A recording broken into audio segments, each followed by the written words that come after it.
Welcome to Soul, a weekly entertainment show on fashion, arts and culture, food, relationships, and mental health.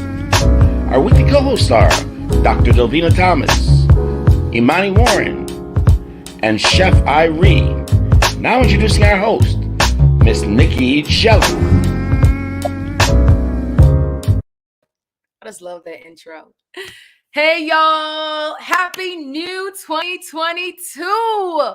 Finally, we have made it. I'm your girl. I am Nicky G, also known as Nicky Says YOLO. And welcome to the very first episode of MIA Magazine Presents So. Okay, so y'all, it is 2022, and I took 2 weeks off in 2021, 2 weeks ago. And, it's back to work, and I'm having such a hard time getting into that work groove. It's like I'm trying to pick up on my emails. I'm trying to just focus. I'm having such a hard time. Are y'all having the same thing as well? And another thing, too, is for me, moving into 2022, I want to focus more on my purpose. What is my purpose? So I have been definitely meditating a lot. I have been writing down my affirmations. And, because of that, I am super motivated, so motivated for 2022. Now, I have one question to ask y'all. What is one word that will describe 2021 for you? Now, the show is brought to you by our favorite sponsor, the AARP, and we have a very, very special guest tonight. So, back in the days, I was really, really not really into, but video vixens, right? So back then with the music videos, I used to idolize the video vixens because they were so sexy, they were beautiful, they were like the star of the storyline. So we have a very special guest tonight. So she was a video vixen turned award-winning celebrity photographer, none other than Robin V. So you don't want to miss it. Stay tuned. Stay tuned. Now, on to our first co-host. She is our board-certified psychiatrist and also the host of the Brain Love podcast. So, Dr. Delvena, what up, what up, what up, what up, what up? Welcome back to our first episode of 2022. Woo! Yes, it's 2022, and I'm sure people are not as excited as we usually are because we're still sort of dealing with this pandemic thing, this COVID-19 stuff, Omicron, and but we got to continue to live. We got to be careful with things and just be smart. Take care of yourself, seek attention, talk to your doctors if you have questions about anything. But you mentioned something, Nikki. You mentioned being intentional in 2022 being about you. And also you mentioned the word affirmations. I did. And it's a good segue to my topic tonight because I want to talk about affirmations. This is a new year. It's a new calendar year. We're going into it. Sometimes people talk about resolutions, they want to have certain things that they must do during the year, whether it's early in the year or later in the year. But one thing that's been proven to be very helpful are affirmations. And so I just wanted to briefly talk about it for a little bit because I don't think a lot of people know about affirmations. They may know now because of social media and the spread and the share of information. But many people use affirmations all the time for different purposes. Some people do it in an attempt to program their subconscious to kind of, untrain themselves and to think a certain way. Some people use affirmations so they won't forget their goals and motivations, the things that you just alluded to. So affirmations can help you focus on the things you consider to be important, and they can help guide your thoughts in the right direction to keep you more positive. So there's a lot of power in our brains. There's a lot of power in our subconscious. So when you're using affirmations, it really does do something. It etches a lot of things into your brain, not just consciously, but subconsciously too. And that subconscious mind is what plays an important role in the formation of desires, their manifestation, the self-actualization, So affirmations are important for everything that we do. They've been around for a long period of time. And according to a type of therapy that we do with patients called CBT, cognitive behavioral therapy, affirmations have been proven to be very, very helpful. They I have. said a lot, so I'm just pausing for a second in case you have a couple of questions or if you want to, interject anything. Yeah, I do want to say that I did practice about maybe 10 years ago affirmations and manifestations, and it did work about 10 years ago, and I kind of stopped. I fell off the segue. And I started again about 2 weeks ago, and I'm not kidding you. Some things have actually started to happen that I actually manifested in less than 2 weeks. Love it. So yeah, so it Love it. works. It definitely works. Yes, affirmations can become more and more effective over time, and that increasing effectiveness can be explained by the neuroplasticity of our brains. So there, it really does work. It's proven to work, and we know it works because of that neuroplasticity. It's the human brain's ability to adapt to new circumstances and to change throughout our lives. So that's what I'm referring to as neuroplasticity. So we have to Wow. teach ourselves to think more positively. We have to, when we're doing these affirmations, you do them in first person. So you say I. First person is referring to yourself. You use the word I. You don't do it in third person or anything like that. And you make the affirmation so that they're positive. So you change something negative into a positive thought. For instance, instead of saying, I no longer like alcohol, you can say something like, I'm free from alcohol, or I enjoy my life without alcohol. Or maybe it's cigarettes, it could be something like that. I'm just keeping my eye on the time because, sometimes we can talk. Oh no, you're good. So I have a question, Dr. Delvena. So, like, how often should we practice affirmations? Like, That's a good question. We should do them every day. Every day. When you wake up in the morning, you should have a list of affirmations. I teach my patients, especially, so it's different for everyone. I may not talk to every patient about affirmations because every person's situation is different. But patients who I really encourage to do their affirmations, I tell them they start out by creating three important affirmations, things that you're affirming, that you're claiming in your life, things that you need to change. Start with 3 because you want to be able to remember these things right off the top of your head.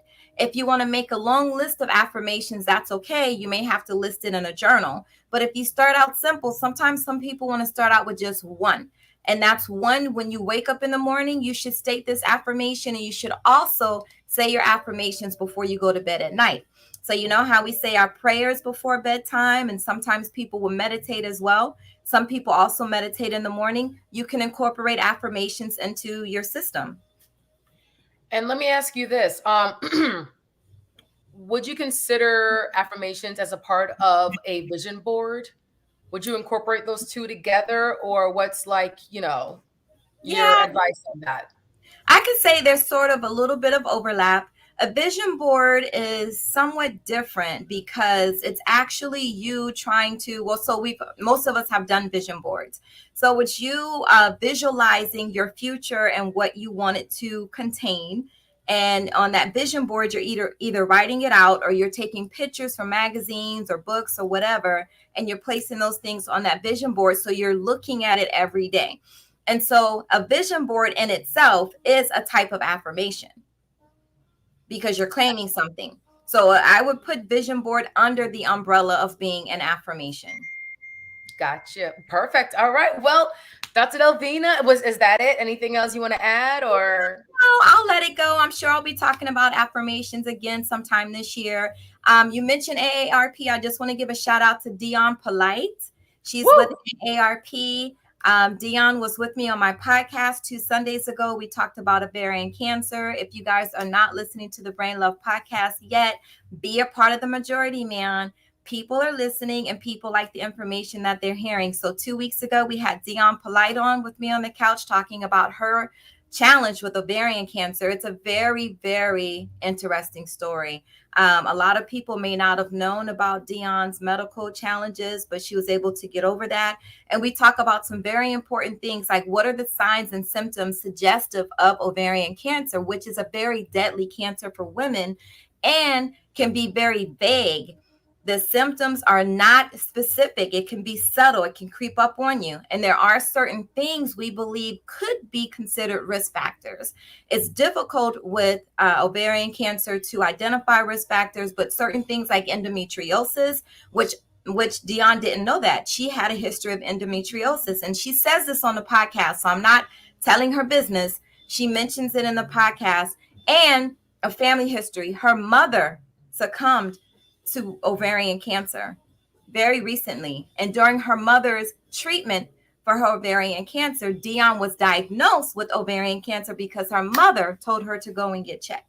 So you want to listen to this episode of the podcast from 2 Sundays ago. Check it out. It's important for all women to hear this. Men, listen to it and share it with the women in your family. And this is Brain Love, right? Yep, the Brain Love Podcast. Okay. All right. Well, Dr. Delvena, thank you. Thank you so much. It's great seeing you again. Hey. And we'll see you next week, Wednesday. Thank you Brain so love. much. Brain love. And now on to my next co-host. He is a private and personal chef.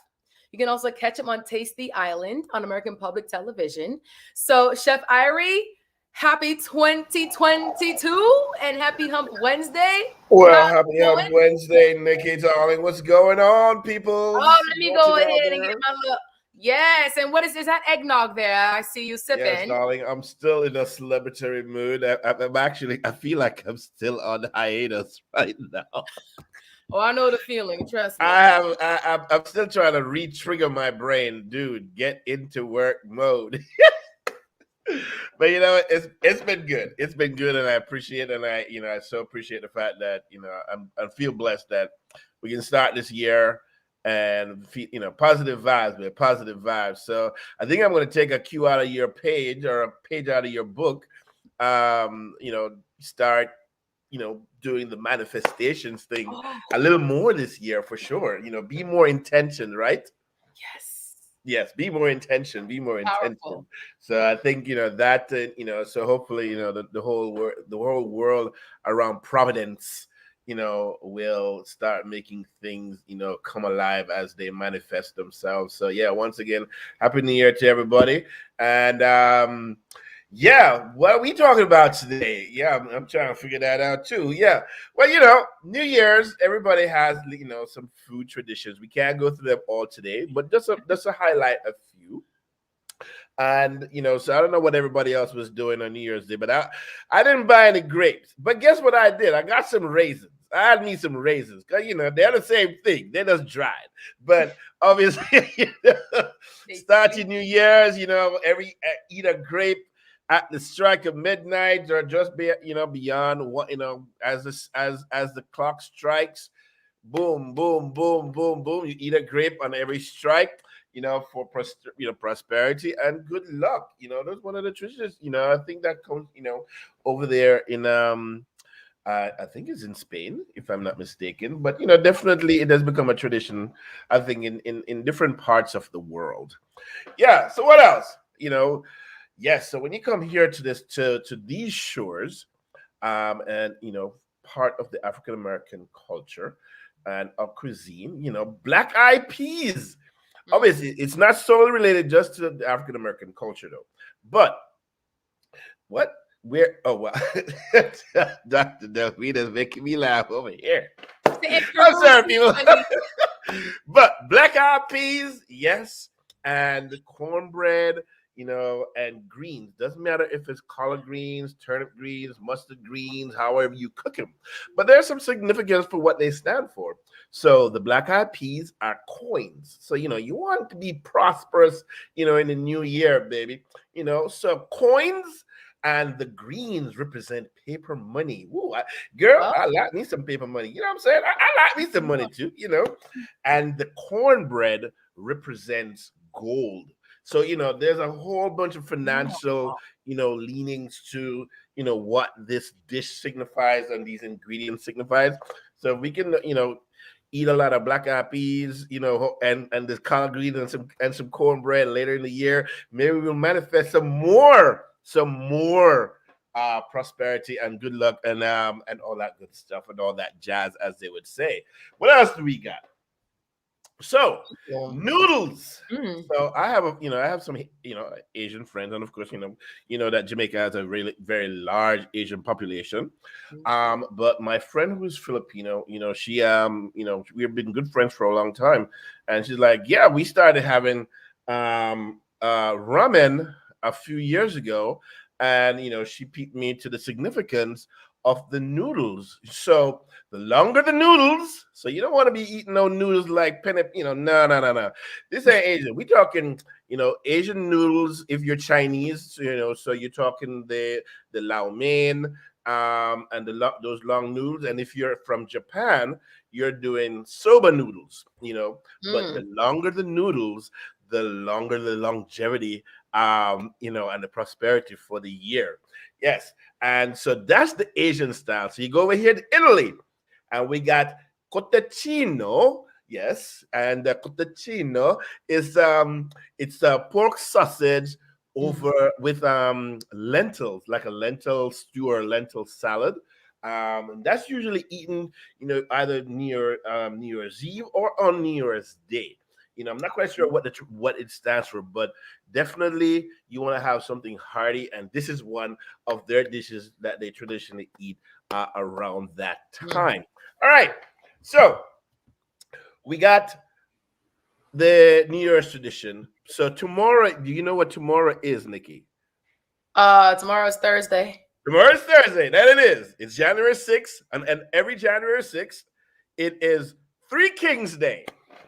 So the holiday vibes is not done yet, and so Three Kings Day, is when the wise men they brought the gifts to the born king, and so it's a big feast, and it's not just about if you're Cuban but it's definitely celebrated in most Spanish countries. Yes, South America, Mexico, España, and other Mediterranean Spanish-speaking countries as well. So simply, it's the day is for festivities and for food. Yes, and you can, if you're doing dinner, start off with a nice salad. Maybe some yuca and some other stuff. And then your one of your main entrees could be picadillo, and picadillo is basically ground, it's ground beef with tomatoes, onions, pimenton, olives, cumin and other seasoning. Cook that down, boom, and you can serve that with black beans and rice, or just with rice. You know what I'm Mm. saying? So that's Mm. how we roll on Three Kings Day. Food, lots of food. There you go. Your black beans and Oh. rice, Mexican black beans, with the cotatillo cheese and all that good stuff. Mm. And of course, you finish your dessert with Roscon de Reyes. I hope the Spanish people don't go over there and kill me because I might butchered it. But it's basically a circular cake that is buttery, is light, buttery, flavorful, infused and topped also with rum-soaked fruits, decorated with other fruits and nuts, very colorful. And inside the fruit, I think I spoke about this last year. Inside the fruit, they had like a little baby toy, and when Oh. the cake gets cut up and all, and the person that gets the slice with the little baby toy is crowned either the king or queen of the day.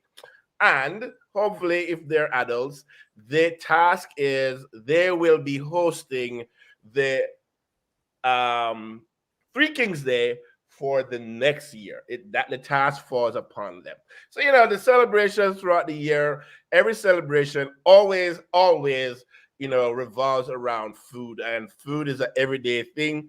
So guess what? We are going to be celebrating life, and one of the things that I promised myself, I promised myself this year that I'm going to celebrate all my wins. I sometimes, one of my exes told me one time that I don't celebrate myself and the Oh. accomplishments as Yeah. much as I should.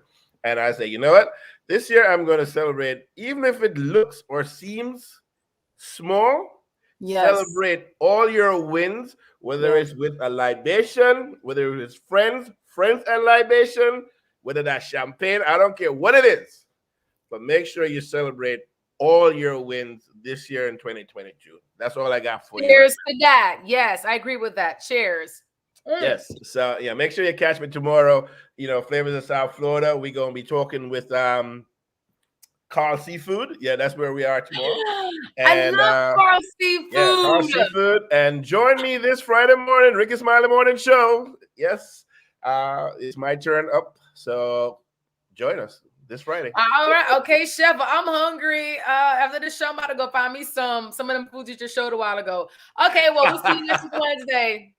Deuces. Peace out, baby. Peace out. Peace out.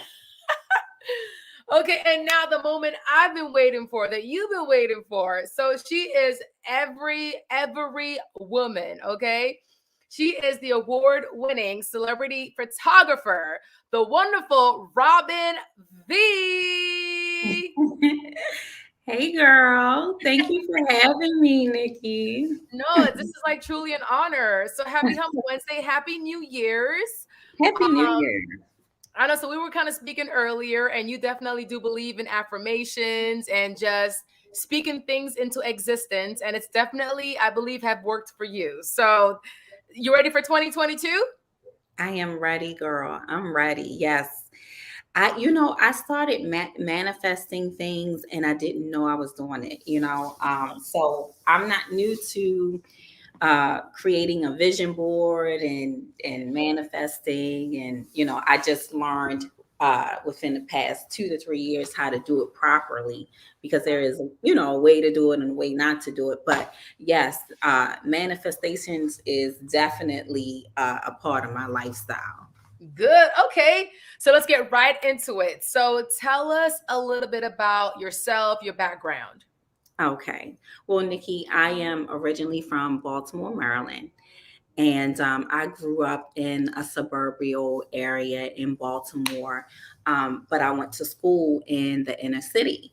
So I had a lot of friends that were from the inner city. And I had some friends that, once we graduated from high school, they started to take, a couple of turns down the wrong road, but they were still, really good friends of mine. And 2 of my friends were murdered. So, I felt myself going into a depression behind that. And I took a vacation. Me and some friends, we came down to Miami. I believe it was Memorial Weekend. This was back in the early 2000s. I believe I was 21. And I remember coming down to Miami and never wanting to leave. I was here and I was like, oh my God, the ocean, the sun, it was just beautiful. It was, unlike from where I was from.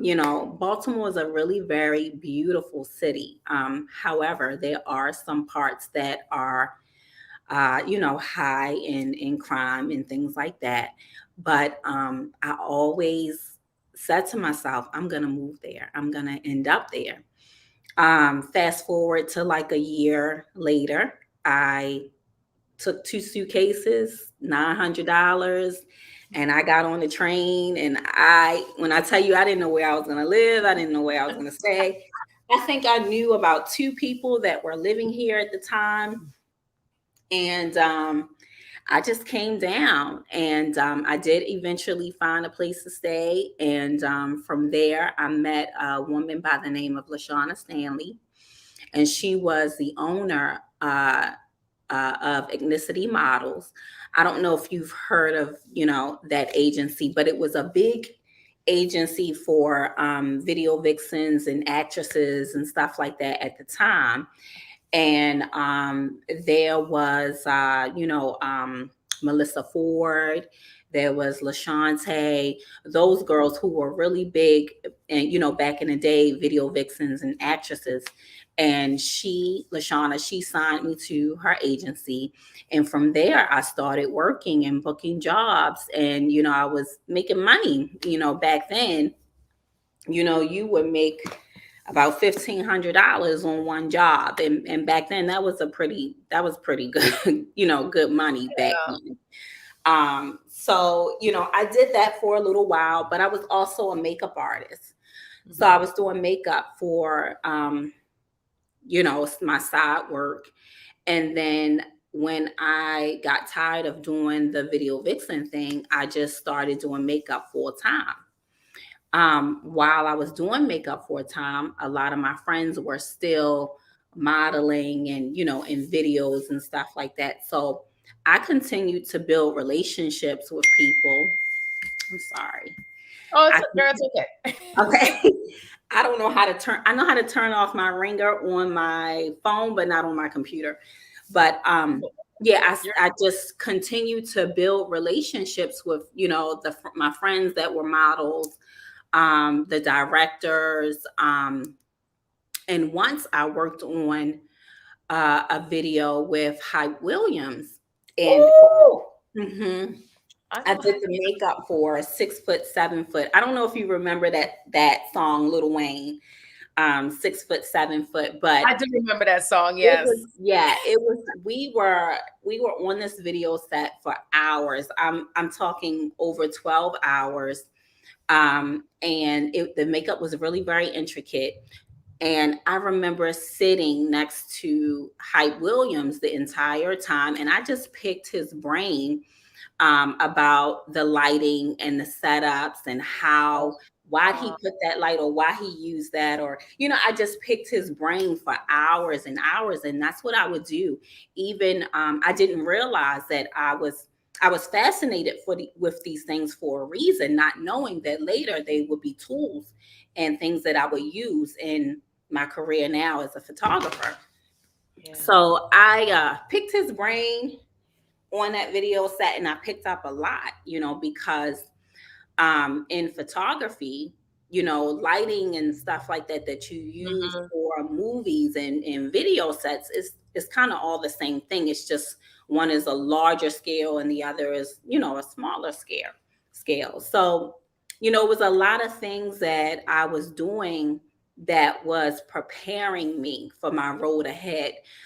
For example, me being years and years of being a makeup artist, I learned something called color theory.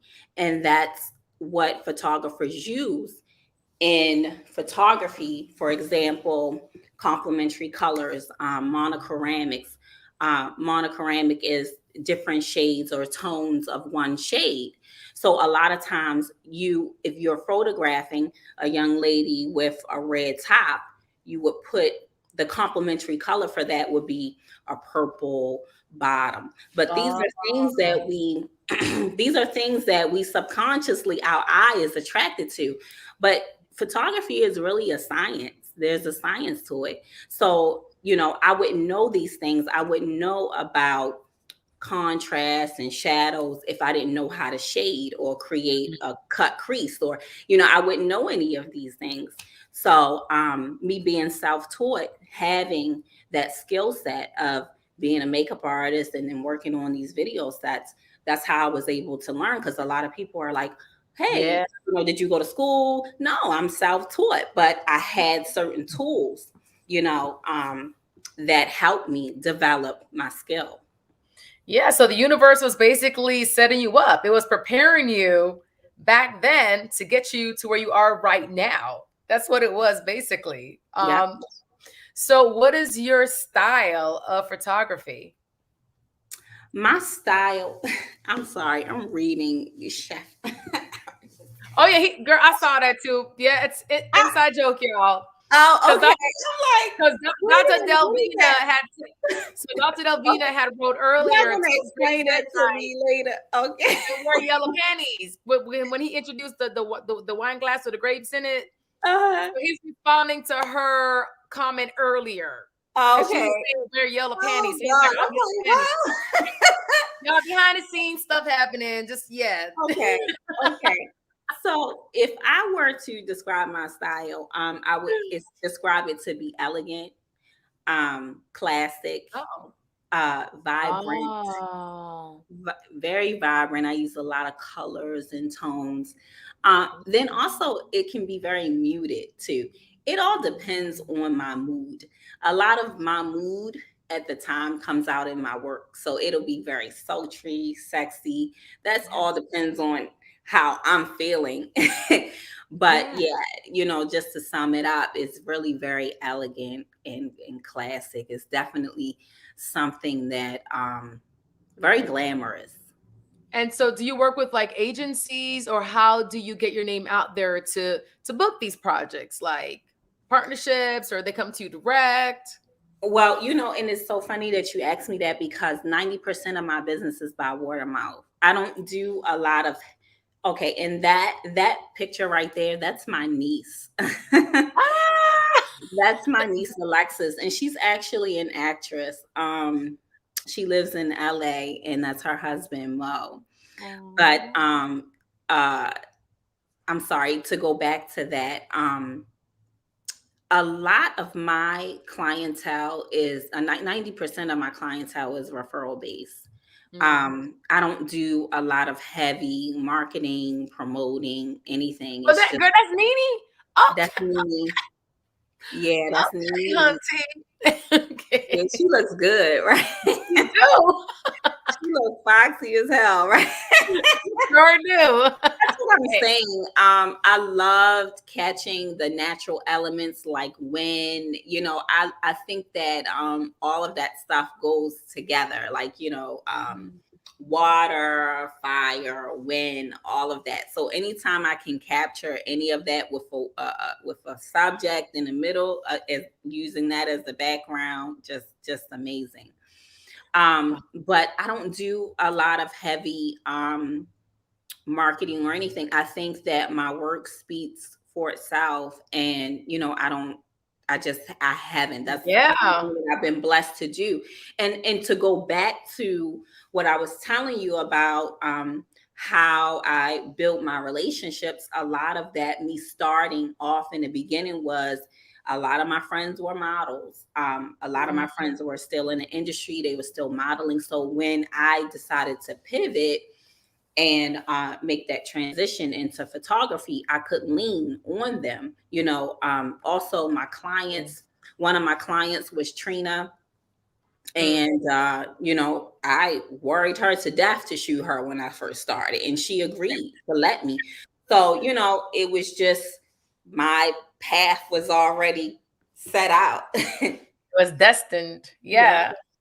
Yeah. So okay, now, so being a woman and also a Black woman, especially in this industry, is there still a disparity as far as the number of women and women of color in your industry, or do we still need more progress? Like, more progress needs to be made. I don't think so. I really don't. I think that with photography, there's a lane for everyone. You know, my demographic is black people, black women, you know, and I don't think so. You know, it depends on what you're going for, but the talent speaks for itself. You know, there are a lot of fashion photographers that are black who shoot for Vogue, who shoot for, you know, Essence. You know, we're all over, and I don't really see that. You know, but again, that comes from like you know, you all were talking about earlier with the manifestation. It's really Mhm. about mindset. Yeah. If you're focusing on being slighted, then you're going to see more of that. But if you're not Yes. focused on that, and you're focused on what's in front of you and what you have around you and what you're being blessed with at that present time, none of those things will even enter your mind. I know it Right. doesn't for me. Well, I think the perception, I could be wrong because so the perception is that the photography industry is dominated by men. Um, is it still the That's the same? perception. That was the perception. You know, when I started, that was the perception. But girl, it's so many of us out here shooting and doing Okay. things. We are like really dominating. And, you know, women are more comfortable with shooting with another woman. You know, I have a lot of clients that are like, girl, listen, before I leave this earth, I want to shoot some, you know, some sex Okay. pictures with you. Like you know, it's just Yes, that was the perception, but no, that's long gone and Okay. dead because it's a lot Good. of killing It's it. equal now. We don't caught up. It's equal now. Okay, it's a good playing field. Yep. Okay. Yep. So is it hard to get into this industry? And I mean, like, what advice would you give? And it's like, do you actually, is this like your sole bread maker? Like, how is it as far as a photographer It is. trying to It is make my it? soul. Yep, it is. It Oh, absolutely is. And I make about 6 figures. And yep, it is. yes. It definitely is. Um, my advice to any newcomer is don't expect things to happen easy. You definitely have to put the work in. You Mhm. definitely have to study. You have to know your craft. You have to sharpen your skill set and just keep going. It's definitely not going to come easy. It didn't come easy for me. You know, the story that I tell, it seems like it's very easy, but I've been in this for 10, 11 years now, you know. But it's dedication. You got to be dedicated, you know, and you got to be consistent because you can be consistent, but then where's your dedication? So you got to have those two aligned together. Right, right. So what is one project that you'll never forget? Oh my gosh. I have several, but there was this particular project that I did maybe about a year last year, last November, not this November, but last November. It was a shoot that I did for this magazine that I work for now. It's called MB Magazine. I shoot all of their covers. They're amazing Christian based magazine. But we were shooting Deborah Cox for the cover of the magazine. And you know, I set schedules to kind of keep things on time. And you know, we were supposed to be out done with hair and makeup and out on set at about 6 o'clock, but we didn't get out there till like 7:30.